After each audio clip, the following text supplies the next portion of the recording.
Bom dia, boa tarde, boa noite.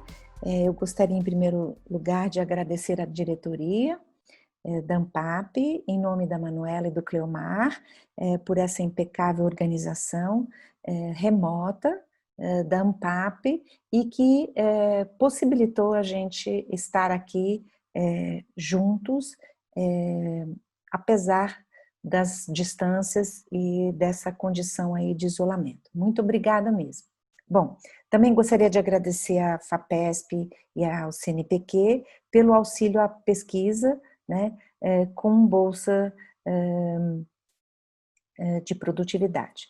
Bom, eu atualmente estou no PPG Limiar, da PUC Campinas, e realizando um estágio pós-doutoral no Media Lab da UFG, com a supervisão do Cleomar Rocha. Bom, eu inicio então o texto pensando nessa inter-relação entre técnica e tecnologia para pensar os objetos. Então, os objetos, eles são os elementos mobilizadores da minha pesquisa, entendendo que eles processam a nossa cultura, certo? E mobilizam, portanto, saberes, atitudes e intenções na constituição das relações de poder. A técnica parte desse sistema, ela é planejada e construída pelo homem, que utiliza, se apropria, interpreta e reconstrói.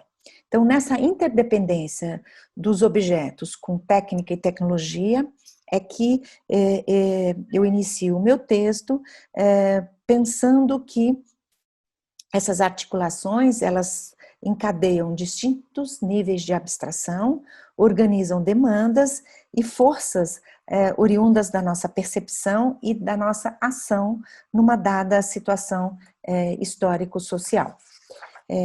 Para o autor aí, Mills, ele entende que a nossa constituição, portanto, cultural, ela dá-se na medida em que os objetos se apresentam familiares, nos integram, sem serem percebidos, tornam-se, portanto, um hábito e invisíveis. E eu entendo que é sobre e a partir dessa invisibilidade que eu pretendo investigar as materialidades para a constituição do fazer artístico dos artistas e das obras que eu trago aqui hoje. Eu indico, então, a colher como esse objeto e elemento de pesquisa para compreender uma dada condição tecnológica e poder contextualizar a produção dos artistas. Então, historicamente, a colher, ela acompanhou transformações culturais, como quando Carlos II, o rei da Inglaterra, em 1660, ele instaura mudanças sociais para apagar a lembrança dos cabeças redondas puritanos, desde a abertura de teatros até sobre as ideias de maneiras de estar à mesa e, portanto, ele cria um novo conjunto de colheres e garfos. E dessa maneira, eu assumo que as colheres, elas servem de espelho da cultura circundante e, portanto, revelam esses rituais do cotidiano, desde uma colher de porcelana chinesa para tomar uma sopa de Voton, até uma colher russa para comer conservas, bem como as colheres de pau, que como conchas são usadas para tomar sopa em panelas comuns. Sem esquecer historicamente, da artista Oppenheim, que vem em 1936, né, transformar um item tradicionalmente associado ao decoro e ao refinamento feminino em um objeto inusitado, gerando até uma certa confusão e aversão, enquanto estimula outros modos de manusear e, portanto, questiona a funcionalidade. Essa oposição ideológica anti-industrial, ela é brevemente abordada no texto, para pensar justamente que a função, ela organiza essas representações de poder e, portanto, vira um argumento do fazer e do questionar desses artistas que eu trago. Toma-se, então, essas condições de possíveis desvios de uso como interesse desse artista, desse texto, né, que é apontado por Certeau como formalidades das práticas e, portanto, explicitam a intenção poética. Estes, né, os artistas, na medida em que contradizem as normalizações, eles tensionam essas relações de poder e modos de consumo e procuram, ou na verdade questionam então esses comportamentos e esses valores. Essas ações, né, desses ações abstratas e operativas dos artistas, elas se apresentam então como frases imprevisíveis, conforme Certeau afirma, e portanto um lugar ordenado pelas técnicas organizadoras de sistemas, né? Se apresentam então como enunciados não coerentes com essa configuração instituída e que, no meu entendimento, potencializam outros fatores.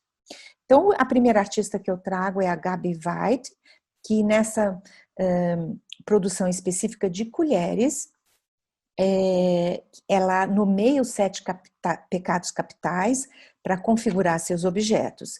E ela transforma, né, tanto as partes côncavas, multiplicando, estendendo, alongando, bem como as pegas, né, os cabos, que se achatam, encurtam e, portanto, ela organiza essa forma com outras dimensões e proporções, ela traz texturas e formatos para provocar atenção e cuidado nesse ato do pegar.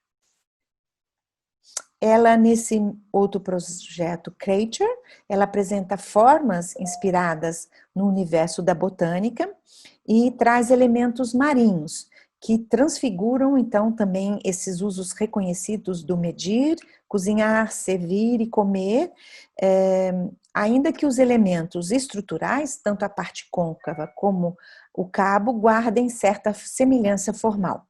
Então, é uma ação artística que aponta uma possibilidade de uso, não mais como síntese de uma operação cabível no mundo linear, lógico e sequencial, mas como lampejos, conforme Ferrara afirma, e intuições que não se encadeiam numa relação de antecedente e consequente, causa e efeito, condição e condicionado. E, portanto, esses objetos estão diretamente vinculados à experiência do usuário.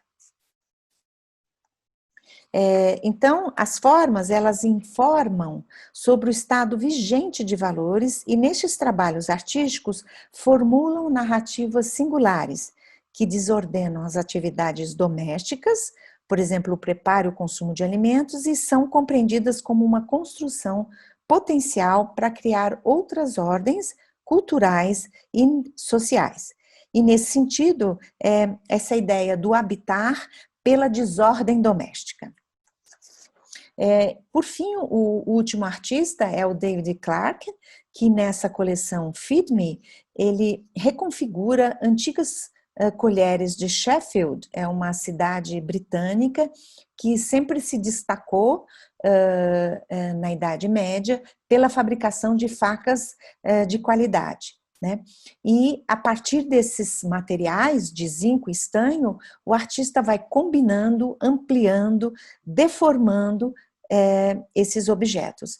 E aí eu considero que essas operações artísticas, elas evidenciam objetos que são informuláveis, porque eles questionam essas contingências físicas e simbólicas, na medida em que eles tensionam esse ritual convencional de comer, ainda que surgiram rastros das maneiras vigentes de usar. Então, nessa coleção, as formas, elas são imperfeitas, impertinentes e desafiam um certo reconhecimento do senso comum. Finalizando, os trabalhos artísticos, eles tensionam uma coexistência entre estruturas plásticas, que são essas tecnologias da forma, e as narrativas, que são as formulações da forma, entre padrões funcionais de consumo e convenções de comportamento. Assim, esta impossibilidade e descontinuidade de modelos culturais é assumido como um fenômeno perceptivo que provoca transgressões ao criar uma condição inventiva também por parte do usuário. Este, a partir desses novos princípios implícitos, pode exercitar outras condutas e a possibilidade de criar novos hábitos.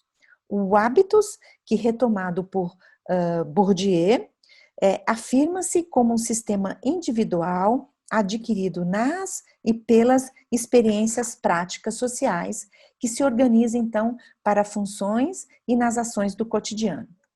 Os artistas, então, enquanto criam, desestabilizam superfícies limites, potencializando outros modos de compreender e de instituir ordenações de si e do espaço.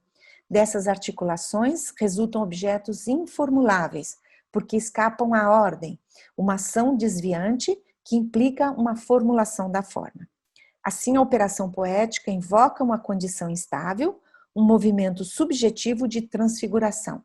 O artista escolhe, modula, instala a desordem na ordem, dispersa para organizar. Então, gostaria de agradecer e até mais tarde.